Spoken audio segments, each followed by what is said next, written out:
안녕하십니까? 칸중국 코리아 이경옥입니다. 최근 중공은 대내외적으로 많은 어려움을 겪으며 군 장성들의 낙마와 사망설이 많이 전해지고 있습니다. 이와 관련하여 칸중국은 미국 동남아연합연구소 선임연구원 장센산 소장을 특별 초청하여 중국군 고위 관리들의 사망 원인을 분석했습니다. 예를 들어 38세의 천재 군사과학자 펑양허는 지난달 초 중대 임무를 수행하다 사망했는데 관영 매체는 우발적인 교통사고를 당했다고 전했습니다. 그러나 장센사는 펑양허가 중공에 의해 암살됐다고 지적했습니다. 장센사는 중공에는 기술 간부가 필요하지만 충성도가 가장 중요하며 아무리 뛰어난 과학자라도 중공에 충성하지 않으면 죽일 것이다. 그들의 도적 논리는 매우 강력하다. 이것이 살인과 자살의 전체 이론적 체제이다. 반대로 말하면 과학자든 일반 시민이든 반드시 충성해야 한다. 입을 다물어야 할 때 아내나 모든 가족은 말할 수 없다. 만약 자녀가 미국에서 공부하고 있는데 군 장성 명단이 공개되어 의심을 받으면 당국은 조사하지 않고 바로 죽여버리면 그만이다라고 말했습니다. 장센사는 또한 중공체제 내 사람들의 죽음은 모두 비정상적인 죽음이며 특히 같은 기간에 무슨 교통사고로 인한 사망이나 치료하다 사망했다는 것은 모두 가짜다. 믿지 말라. 그런 우연은 없다. 중공체제 내 고위 관리들은 잘 보호받아 사고를 당할 리 없다라고 지적했습니다. 중공 역사상 장고타오가 있었습니다. 중공의 역사는 누군가가 충성하지 않는다면 그것이 사실이든 아니든 상관없이 추리만으로도 가능성이 있다고 판단되면 바로 죽였습니다. 물론 장고타오도 조사하지 않고 군사 판결도 없이 끌려가 죽임을 당했습니다. 모두 주관적인 판단입니다.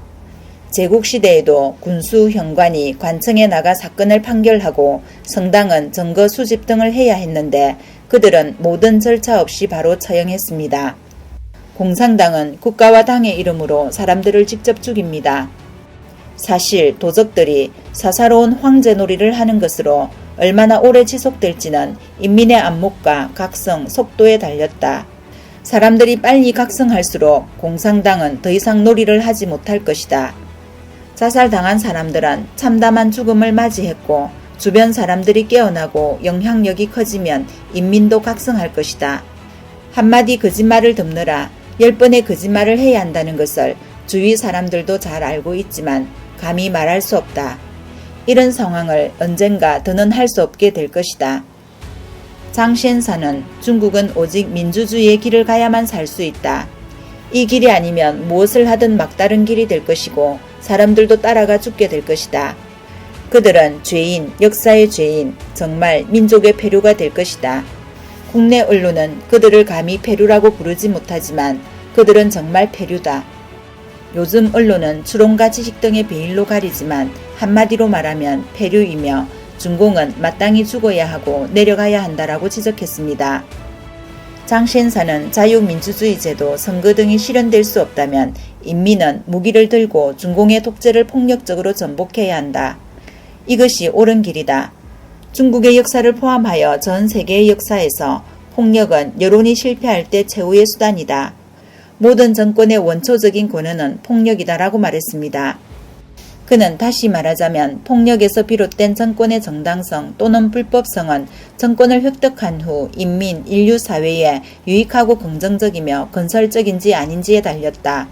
긍정적이고 건설적이지 않다면 그 정권은 불법적인 것이다라고 강조했습니다.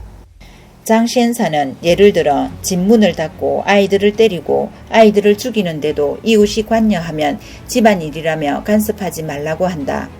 그러나 이웃의 경우 옆집에서 아이를 죽이려 한다면 상관하고 막는 것이 세계적인 관점에서 보면 인간에 대한 배려이다. 아무리 자기 아이라도 죽일 수 없고 누군가를 죽이려 하면 막아야 한다.